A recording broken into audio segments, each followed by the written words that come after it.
Anyway, yeah, so I grew up in the wrestling business, and when I was younger, there wasn't a lot of female wrestlers, and there wasn't a lot of opportunities back then too. And a lot of the wrestling companies also didn't hire. Hey, shut up! Bring that baby up there. It's so cute. There wasn't a lot of opportunities for women in general. Like a lot of the companies would not hire women. There was one company called Irish Whip Wrestling. I sent them my resume when I was like 15 because I wanted to travel and stuff, you know? And they were like, we don't take women. And I was like, you'll regret that, motherfuckers. And they did. They also are not around anymore, so I win. But yeah, there just wasn't a lot of opportunities. And I wanted to get to the WWE so bad, and I wanted to be a diva so bad. But I also wanted to get there and completely change the way the divas were viewed back then. Because like, yes, you had Trish and Lita doing main events and stuff like that, but a lot of the time, like the women weren't taken very seriously. And I was just like, damn, if I ever get there one day, I'm gonna change it, and I'm gonna open doors for a lot of the female wrestlers. And a lot of the weirdos that look like me, so, because they were all stunning back then, weren't they? I was like, bloody hell, you're gorgeous! And I'm just like this scruffy little emo kid walking in and not being able to brush my hair, you know? So yeah, like, it's so important these days though. There's so many women. There's so many women in the wrestling industry now. And there's so many women that look like me in the industry now. It's like, it's fucking incredible. But we can still do more. More women. And you mentioned Trish, and you mentioned Lita, and you now are running for a lot of up-and-coming wrestlers. You now are the inspiration. Yeah. What kind of feedback have you gotten from those in the industry, and how has that impressed upon you in your professional career? Yeah, so the women that I looked up to was Bull Nakano, Lita, Alundra Blaze. They were all women that were very pioneering women, you know, as well as Michelle McCool, who just recently went into the Hall of Fame. I feel like she doesn't get enough love. I think she's incredible. But yeah, they were just, them along with obviously Dwayne The Rock Johnson. I don't want to name drop or anything.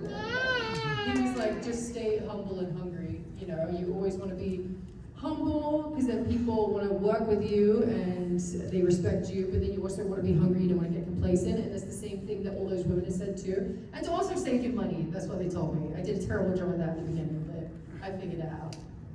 When was the first time that an industry worker that we may know came to you and said, hey, Saraya, or Paige, or whatever they used, whenever they came to you and said, you're the reason I am in pro wrestling?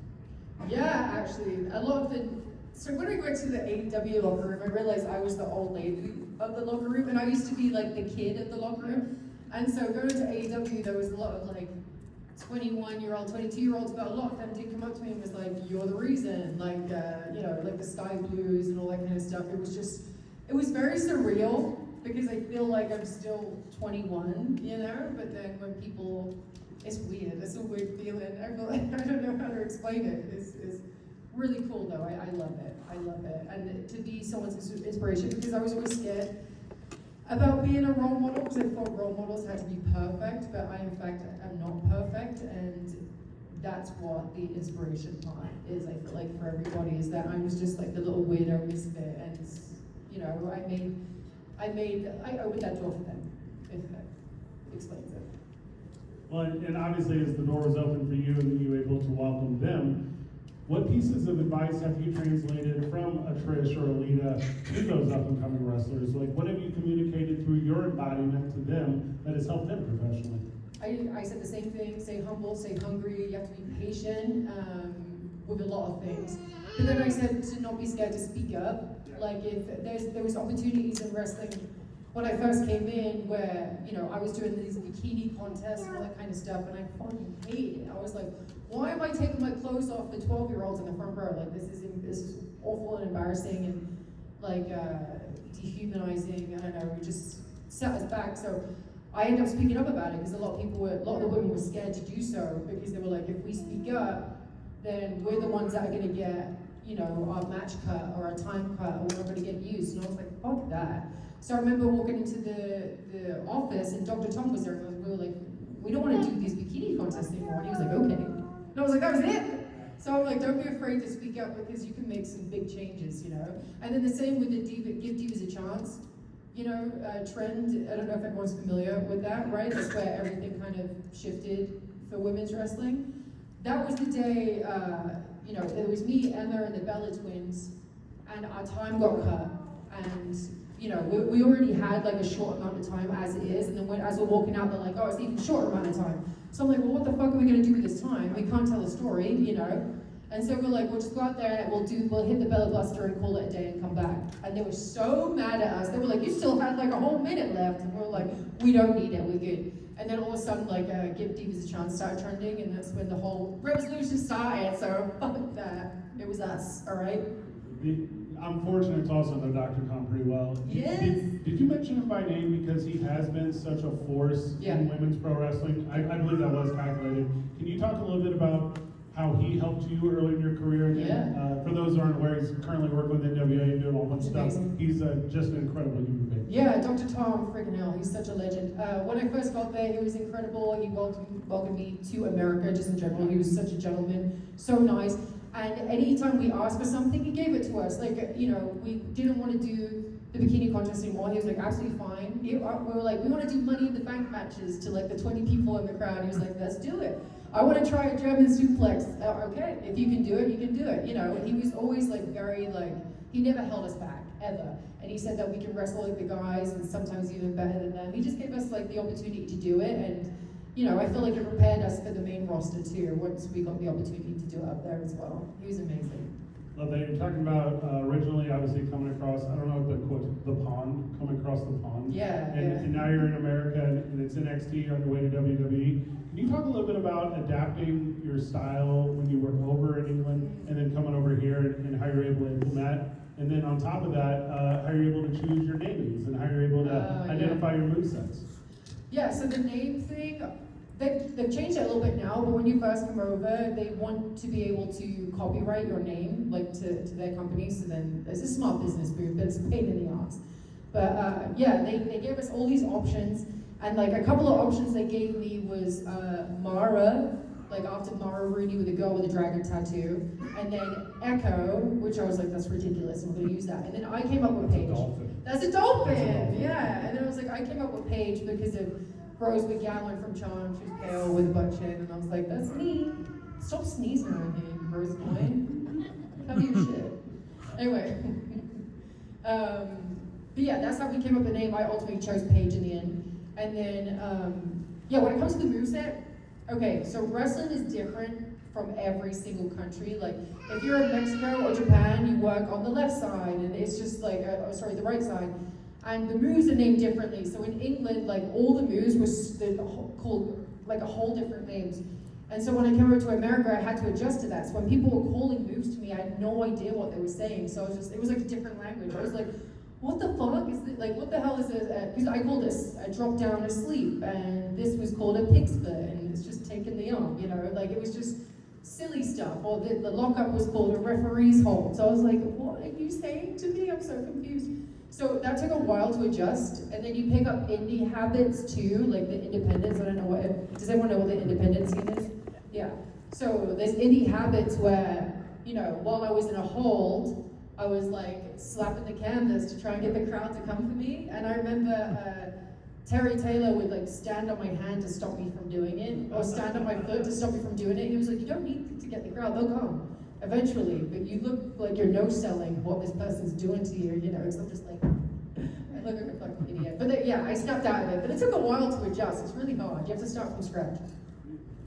As mentioned, I own the pro wrestling promotion here in town, in New Mexico, and we have a big difference when you're doing a live or an indie versus a TV, and that is, and Dr. Tom's a prime example, where he will say, this is not an indie show, this is a TV show. Do you feel like you have a different persona if you're at a house show versus a TV taping, and even on top of that versus a PLE? Yeah, so TV taping, live events, we all love doing the live events, the non-televised events. Like, you can have so much more fun, you can get a little bit more creative, you can try out stuff that you want to do for TV that next week. So yeah, live events are always really fun for us. TV is a little bit more stressful because obviously it's live TV and you're in front of like tens of thousands of people, millions watching at home. And then also, like, you don't want to fuck up because you know the internet's going to get on you. Which one of you motherfuckers are trolls on here? Anyone on a Twitter troll? You're a Twitter troll? Why? Okay, what's your name? You're not? Nice try. You're about to get one of these. I already did earlier. Oh, you did? Oh, I struck you. I didn't recognize you with the camera covering your face. All right, how's your chest feeling? It It still hurts. My nipples are hard. Still, are they bruised now? I'm sorry. You know what? That's what you get for being a Twitter troll. There we go. But are those things related, the chop and the nipples? Oh, I think you just got a little bit too excited about it. That's what I heard. This is a family show, buddy. Yeah. Do you interact a lot with the internet wrestling community? Is that part of your daily routine? I used to be a right pain in the ass on social media. I used to always talk shit back, but the thing is that if you talk shit back, you're the one who gets in trouble for it. And I'm just like, they're like, you're better than that, Saraya, or you're better than that page. And I'm like, no, the fuck I ain't. I was like, if you're gonna talk shit to me, I'm gonna talk shit back. But I realized that I need to chill out. So like the past year, I stopped responding to people. There's just no point, because they're gonna keep doing it, and like then other people are gonna see that you're reacting to it, so then they're gonna do it, and it's just easier to just delete social media off my phone.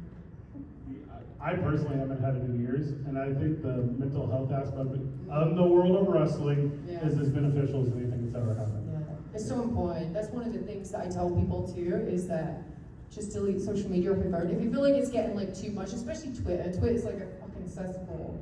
And it's just people get so mean on there for no reason. You know, you could be like, I love oranges, and then someone will say, well, I noticed you didn't bring up apples. You know, and you're just like,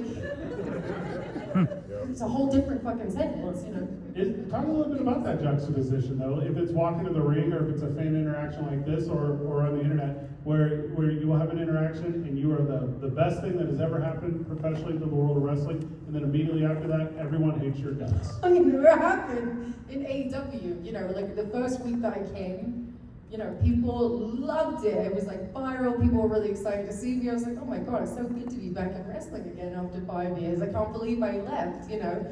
And then within like a week, I did a promo, but I didn't know what I was supposed to say in the promo, because I wasn't cleared or anything then. I didn't know why I was there. I didn't get any verbiage to say, so I'm just like, well, what the fuck am I gonna say going out there? So I'm just like, hi. And I ship it there. Like, it wasn't a very good promo, and I understand that. It wasn't good. I was very nervous. It wasn't good.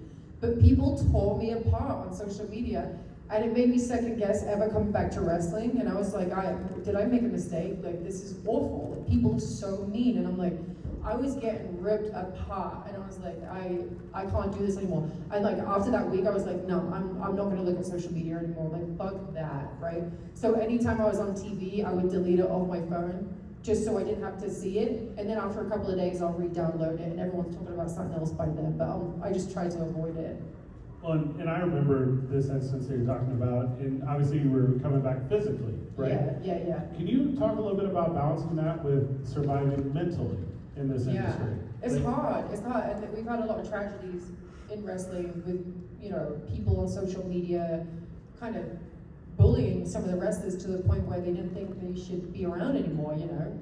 And I think that's just awful. I mean, wrestlers aren't going to be perfect all the time. Our matches aren't going to be perfect.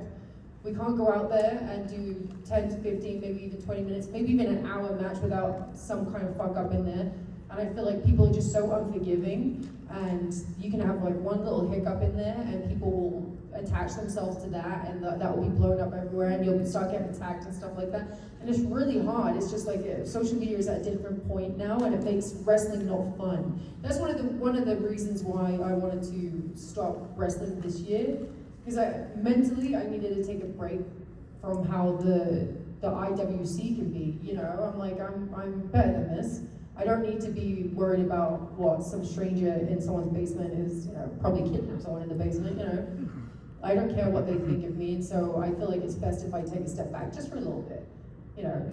Well, and obviously you're talking about the feedback from missteps or failures as you identify them, but you've had a lot of really great successes, right? Right. Youngest Diva champion ever. That's right, baby. Yeah, I imagine the support that reigned in at that time had to be overwhelming in its own way. Oh, Talk yeah. to us about those highs. Oh my God, yeah. So that was amazing. Obviously, I think I was the youngest ever NXT Women's Champion, and the first. Let's go.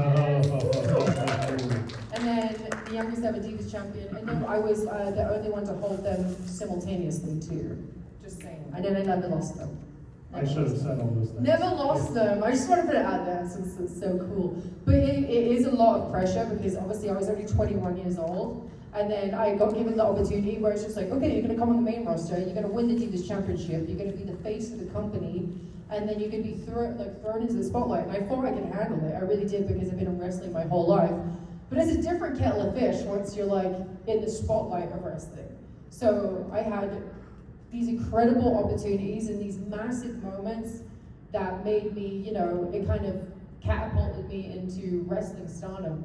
And I just didn't know how to handle it. So I just turned to drugs. Pretty much. Yeah. Well, and obviously the pro wrestling stuff, you said you were equipped for. You said you were familiar, your family. That was, yeah. Yeah, started at a young age, you thought at the time. What was that first exposure outside of wrestling? Was it an appearance on a talk show? Was it an opportunity on a Tuesday as opposed to a TV day where you said, hey, this is a different level? Yeah, so I did TV shows. I did like Conan O'Brien, and I was shooting movies like for WWE and stuff like that. But yeah, and then Total Divas came along where I was on the reality show, and that was massive. I mean, that was getting ratings bigger than WWE. It was like fucking bonkers, dude. I couldn't believe it. And so having the WWE stardom along with this reality stardom, that's a whole different kettle of fish too. Like, because people think they know you and they know your life, and it's the weirdest sensation when you bump into someone that's saying your real name, you know, and telling you about your personal life, and you're just like, do I know you from somewhere? Like, no, we just watched you on E like this Wednesday. It's great, but yeah, it was just it's such a weird sensation for sure, and it was really hard to deal with. It's at such a young age. I'm always saying to like girls my age now, like back then, like 22-year-olds now, I'm just like, just keep your shit together. That's the only thing, you know. Don't look at social media. Don't get involved with the wrong people. Like, you know, save your money. Do all these things. Like, I'm trying to help, and then also I tell them we only have a certain amount of bumps on our bump card. You know, is what we say in wrestling. And I used to take a crazy amount of bumps. That's why my neck is fucked. And I try to tell them, like, you don't have to bump as much, you know. But no one's gonna listen to me because it's cool to bump. But I always try to say it just to protect them, you know. Kevin, if we can get another microphone, and if you would, look at the crowd a little bit too, and while you're getting all that together, I have a self-serving question. Do you mind? Go on then. So I own NWA New Mexico. Yeah. Give me a tip. Give me an indie tip that I may have not heard from anyone yet to make sure to have a good indie promotion. You need to do what? Oh my God, I haven't been on the indies in like 13 and a half years. That's like a whole different ball game now, I feel like. Well, what do you do? What is it that you do? Like, how do you advertise? How do you know, how do you fill a room? Yeah, how fortunate we are to have a fan base that often turns out. But it's traditional means, right? It's social media, we have a radio show, we have a TV access, so those things. But yeah, the kind of, as I see as we've traveled throughout the country doing indie shows, is you can get a lot of pro wrestling fans, but how do you get everyday fans? Like, have you ever found a way to access those that maybe get their first exposure to pro wrestling? So, first of all, reality TV was the main focus that got the casual fans. But social media is so important, and having the casual fans, like, don't just post about wrestling on your social media. Like, you want to post everyday content of your personal life because it makes people like resonate with you and become accustomed to you, and like they want to see you thrive and stuff. So they're just like, oh, this person's really cool. I wonder what they do. And then you post a wrestling video, and they're like, they're a wrestler? Fuck yeah, I'm gonna watch a wrestling show. That's so random. Of course, I would love to go see it, and then they end up becoming a fan. But social media is so important these days. That's essentially your business card. So I would keep like posting even NWA luckily has been around for a lifetime, so like you guys are perfectly fine, but like I would be posting social media with all your wrestlers and stuff like that, doing fun stuff. Like I did one in AEW where I said, we're female wrestlers and we get harassed by the cameraman, and then we're female wrestlers, and we did that with some of the trends, and it went mega viral. It was like over 5 million views on these videos. And it like helped big time. So then all these casual fans that never saw wrestling before were just like, oh, these chicks look really fun. And then they started tuning into it the next week, so. Kevin, you ready for me? Go on, Kevin. Technology's hard. It's a hard life. Just come up and ask. I'll probably just jump down. Yeah. Just scream really loud. But, so as loud as you can scream. Anyone excited? Anyone got a question? I will definitely call hands if, oh, yeah, right here, my very good Go friend. on, Yes, that's my ma'am. biggest fan right there. You're gonna make me cry again. Yeah. No, I want you to cry. Do it in front of everybody. No, I'm just joking. Yeah.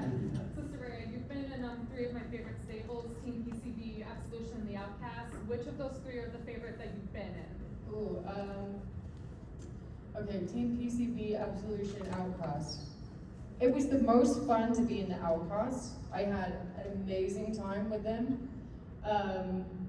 But I think PCB was going to be always very special to me because that's kind of like the start of the revolution. We all came up in groups.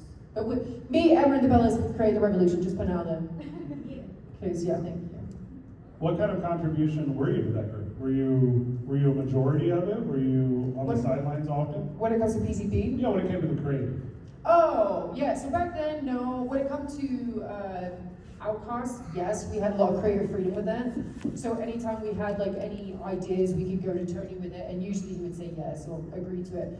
Back then in WWE, it was hard to give creative, because I mean, you had a bunch of writers, and then Vince got final say, and blah, blah, blah, but you could have a little bit of creative within the promo. So if they give you a promo, and you're just like, I don't think I would say this, I would say this, then they would let you change it, but not too much, not too much.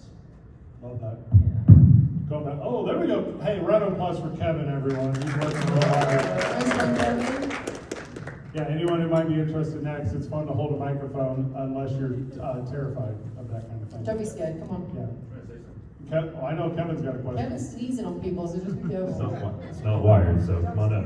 It's okay. It's not wireless. Why we excite people about it. Is there a message that you do give to pro wrestling fans when you meet them? Not necessarily your cliche welcome to wrestling, but is there a, hey, as you're watching it now, maybe watch it through this lens?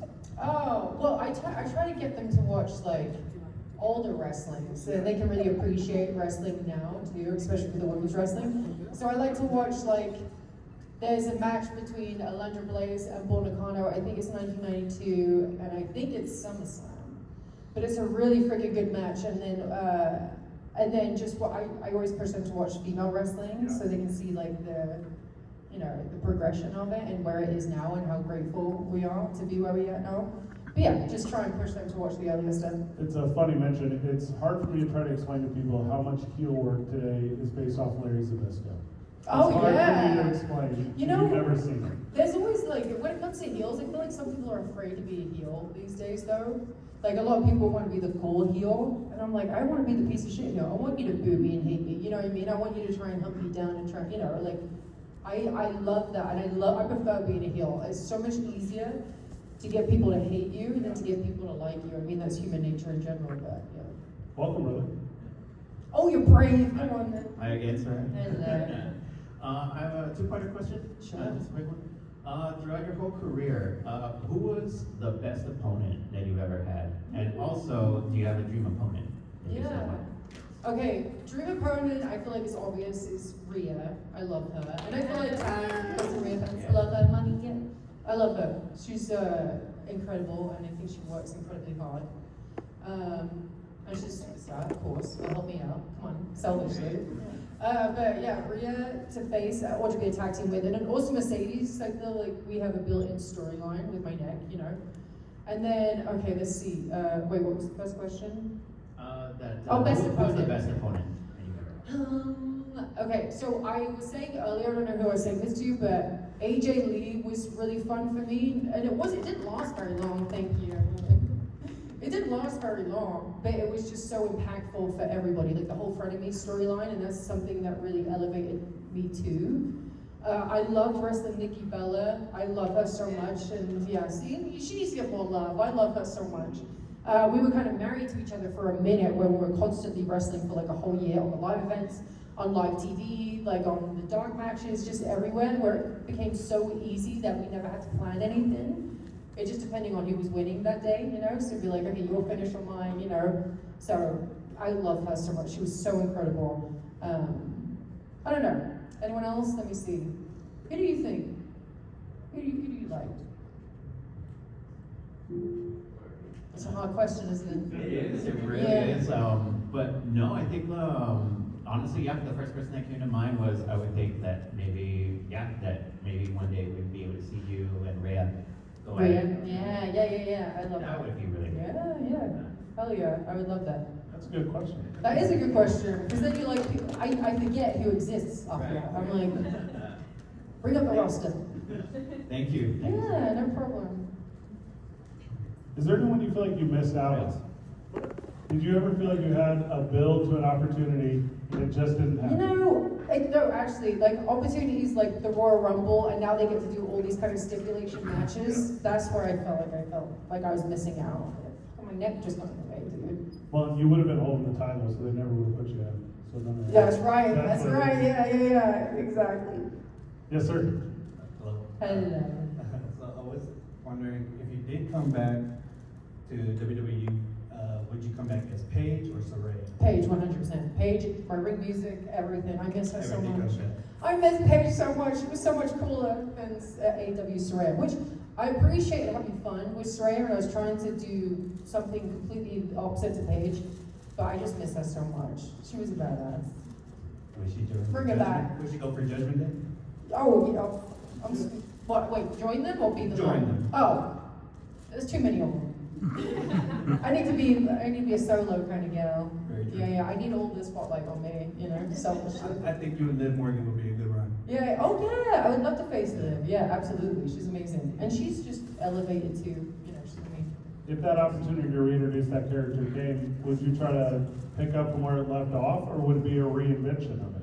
Might be a reinvention. Nothing too crazy, but definitely an elevated version of her. Yeah, for sure. New gear and stuff like that. Still music though. I love my music so much. Yeah.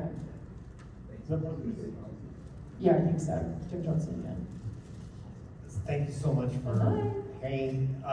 You just are absolutely amazing. You are one of these superstars that, I'm already putting you on my Mount Rushmore Oh my God. of folks because even regardless of gender, so many of the storylines and everything are following a lot of what you were doing in your career early on. But with all that being said, now you've kind of taken this backseat, you're taking time off, you've got a podcast now, everybody wants to tune in and have a great We're laugh. Vegas with Saraya. It's awesome. It's pretty good. We talk about people. So the question I have for you is that you've achieved so much at such a young age. What's the one thing that you want to still achieve that you haven't achieved yet? Hall of Fame. I want to be in the Hall of Fame one day.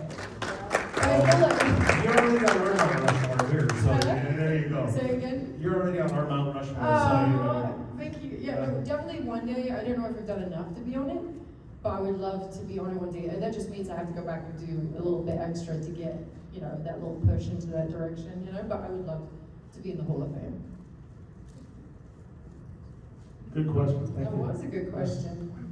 Was it? Hello. Oh, it was okay. Somebody just said it was fine. Bush. Do you know each other? No, you just talking shit. Fine. I do wanted to mention, before I moved, I mentioned, and I put autograph on, I just wanted to say, You Oh, alright? you're good, I brother. don't know, I'm just nervous. That's all right. I did want to say, I did appreciate what you said in your book, that you literally were, and you did change, the whole business division, you were up there, and seeing how much it's grown, I know, you guys literally had, 2 to 3 minutes in that, while the guys had, it was 20 minutes there, and seeing how it's changed now, where women has their own, world, they have their own TLC, everything like that, and, just coming out the book, too, that I just read, I did want to mention, do you still have that black heel boost that was, so super uncomfortable, that was, their day time, when you had us surprised and, birthright, but that was the time you were, yeah. I'm sorry, what was that? I didn't understand that. Do I have what? No, in the book you did mention that you did have a black high heels, the one that they got for your birthday. I think you got on your birthday. That was Yeah. birthday stories, 200 days. Do I still have those heels? And how uncomfortable. Oh, you're talking about the red bottoms that I bought Yeah, myself. the red buttons. Yeah. Oh, they're the worst shoe ever. I never really spent money on myself. And there was I was I need to get myself a pair of red bottoms for the first time ever. And this was only it was about 6 years ago now. But I bought myself these shoes and they were just so incredibly painful. Yeah, and I was oh my God, they're pretty much filled with my blood by the end of the night. But yeah, I would never wear those shoes again. They're gone.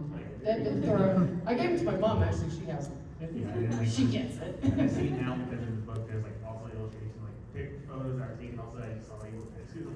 I'm oh, how they look uncomfortable. Yeah, oh, you're talking about with the photos all the confetti and Yeah, stuff yeah. around me? Yeah. That's a good They question, yeah, they were thank awful. you. Yeah. Well, that's a good question about equipment and gear, right? Obviously, you've had some very iconic looks. Yeah. Is there a specific individual that's helped you along that way? Have you always had the same, for lack of a better word, seamstress? Yeah, no, actually, I haven't. There was this lady called Julie that used to do Shawn Michaels gear back in the day. That did the Page gear. And then there was a guy called Chris in AEW, Chris the Seamster, Estrell, I think his last name is, that started doing all Saraya gear. And now I go to Wicked Lester, who does Rhea's gear, Natty's gear. Yeah, she's from the UK, big England. But yeah, she does everybody's gear nowadays. But so I'm actually like, give her credit where it's due. Like she always makes everyone look different. Because she has so many different gears and she has like a certain style and she managed to make everyone look different. So, except for me and Rhea, we look very similar. I have one quick question. Go on, man. What is your favorite match that you ever did? Like cage match, Hell in a Cell? Yeah, so I, like mine, like that I was physically in. Yes. So when I was in AEW, yeah, I had like that one match with Jamie Hayter, which I really enjoyed because it was the first ever like stipulation match I got to do on TV. Except from when I was on the indies, I was doing like death matches and fucking, you know, being thrown into a piano and like fucking beer bottles smashed on my leg. Like I would do all that kind of stuff. That's a weird sentence. I know, that was in Germany.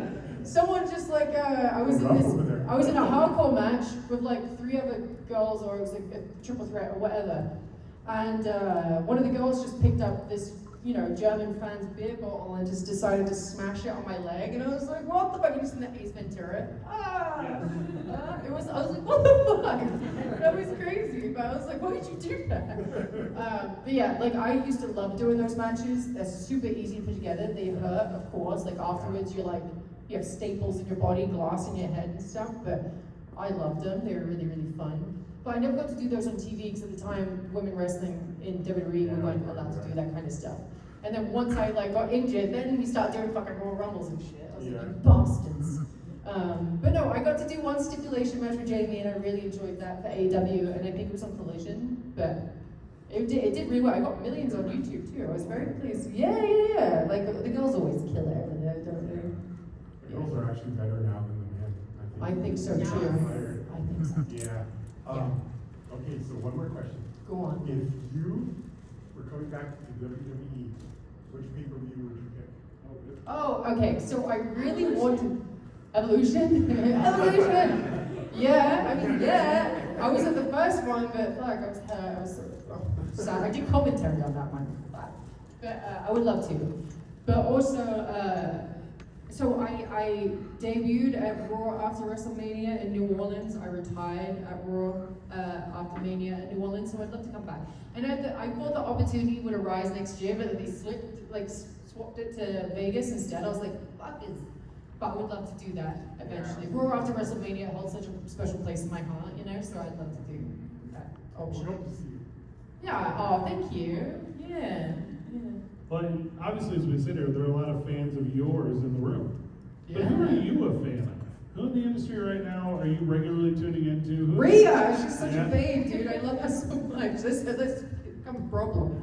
My whole For You page is her. Yeah, she's great. I was the judge at a Rhea Ripley lookalike contest in Indianapolis. What? Oh, I think I saw that. That was also on my For You page. Yeah, in Royal Rumble. It was Yeah. the stupidest thing of all time. Yeah. And so obviously pro wrestling's full of liars, right? Yeah. So everyone kept saying she was coming. Like she didn't just do the Royal Rumble, like it wasn't a whole night of pro wrestling. what a And tease. they stayed until 6 in the damn morning. With What? The phantom Rhea Ripley coming. Did not. Oh my god, go home. You know? Go home. It's not the one. Oh, that's so sad though. I wish they didn't tell them that. The poor guys. We got about 10 minutes left, obviously. We're going to keep it open to anyone who has any sort of question or any sort of idea. We got one right here. I like your shirt. Yeah. So I haven't really watched a lot of your matches. I came with How my dare you. friend and stuff. I know, but I do respect a lot of what you've done for women's wrestling and stuff. Throughout this panel, and honestly just hearing you talk now more and stuff, you are an incredible speaker. Would you ever consider doing like commentary and being like on a commentary table, like maybe permanently or even semi-permanently? Yeah, you know, I would, but I've just heard like horror stories about being on commentary where you can't go pee. And I don't want to get UTI just becoming a fucking commentary person. You know what I mean? It's just painful. That's one of my biggest fears right there. I was like, damn, I don't want to do pee in glass because I have to hold it because I'm talking about friggin' CM Punk body slamming somebody. No, it would be fun. It really would be fun. I've done it at WrestleMania before. I did it for like the girls match, for the tag titles, I believe it was, and it was great. I had such a good time. I just don't think I could do it full time. Maybe as a special guest. Yes, but that's a good question. Thank you. Hell yeah. I like that, I'm a first time fan. That's Yeah, that's a really good question. With someone. Oh, you know what that reminds me of? No. Chris. Wait, the actor. No. Okay. No, we're gonna do it now. You know how yeah, Chris. Okay, she came up to me at the table earlier, and she told me next time that you go to a Comic-Con, you have to be dressed in a maid's outfit. And she said that you would do it if I was to tell you to, so you have to dress in a maid's outfit. Is that good? You're gonna do it. There we go. We made it happen. There we go. Done deal. Okay, ma'am. So my question is for you. Go on.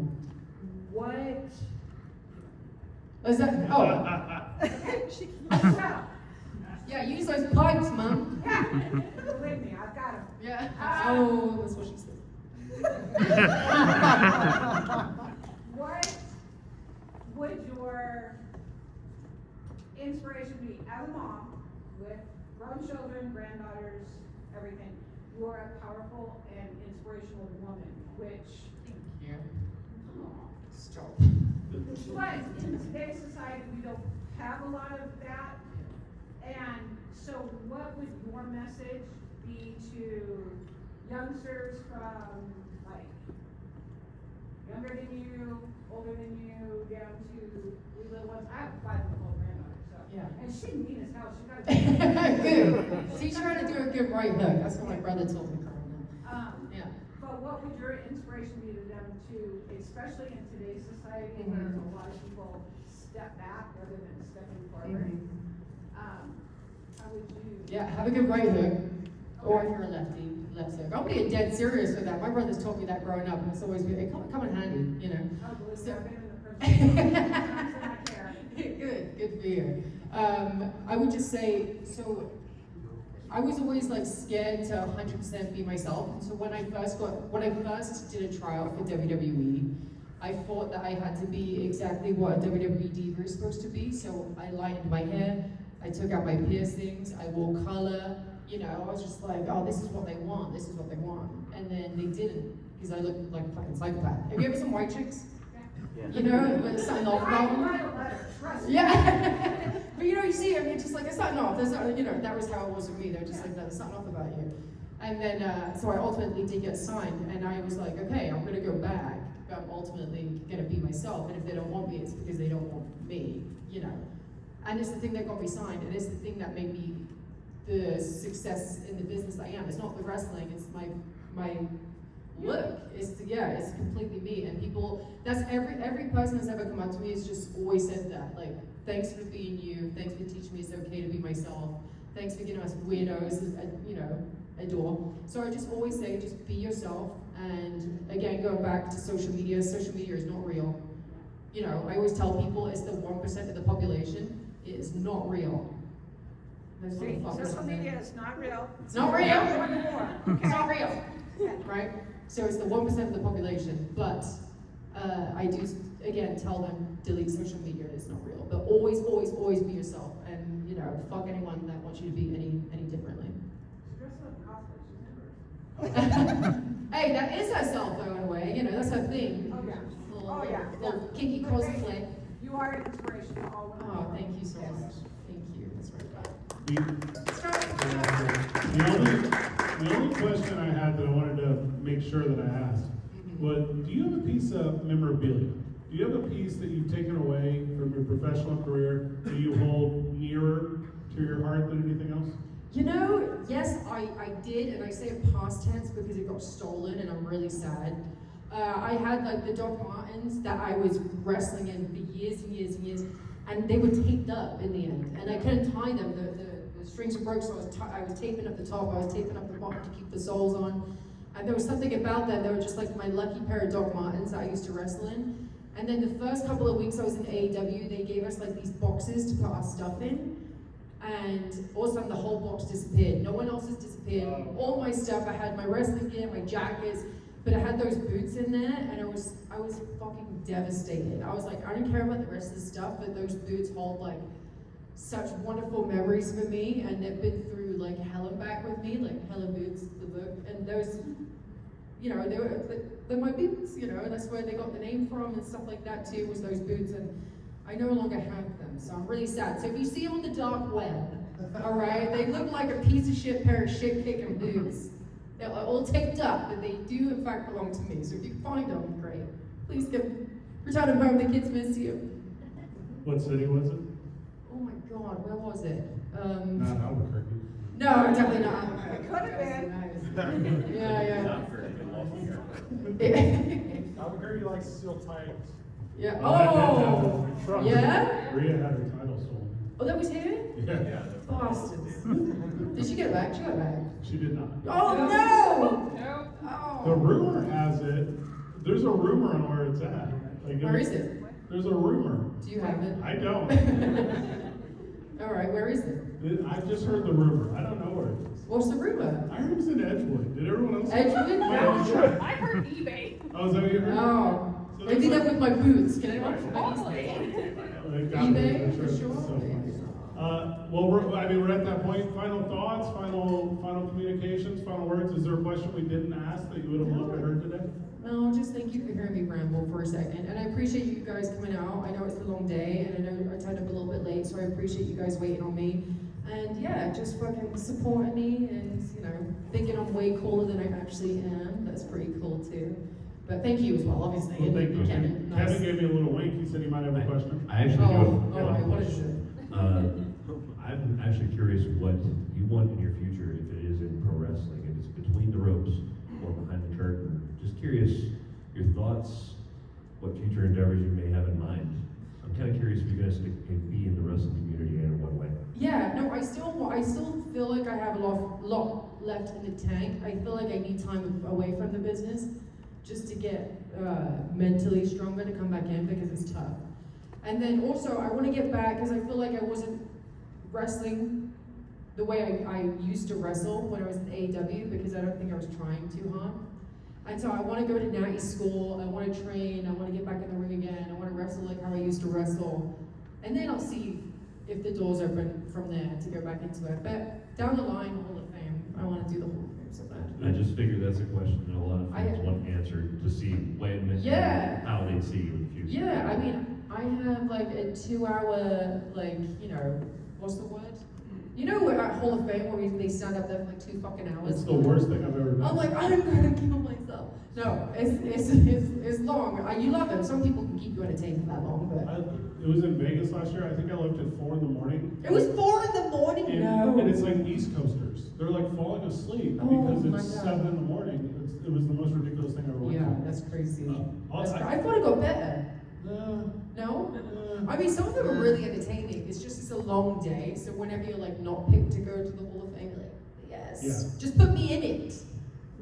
The- I don't know if you guys see their cameras out, but I'm just saying, put me in it. I watched Nat wrestle the other day in Philadelphia at the ECW Oh. arena, but it wasn't untelevised. It was an NWA Yeah. event, and I'd never seen so much energy in a human being that wasn't on television. Natty? Yeah. Oh my It was- gosh, she's amazing. it was incredible. Yeah, you know, she gives 1,000% wherever she is. There And was- she's a workhorse. There had to have been 1,200 people there. Yeah, she don't give a fuck. Incredible. Like she can go out there and there'd be like 5 people on the crowd and she will give 110%. Like she's just an incredible human being. And there's a reason why she kept her job for so long is because she is a workhorse and she's incredible to be around. And she's a locker room leader, so you need someone like that around that everyone respects and will listen to, you know? Yeah. Thank you so very much. Yeah, This is thank you. the most cliche into one of these panels, but it's you literally have to catch a flight. So this is like I really do. I This is gotta a sleep. run-off kind of thing. Yeah. I really do have to go. I mean, I have to take some pictures and then I have to scoot. So thank you so very much. Thank you. This was lovely. You were lovely. Everyone in attendance, thank you. Thank you.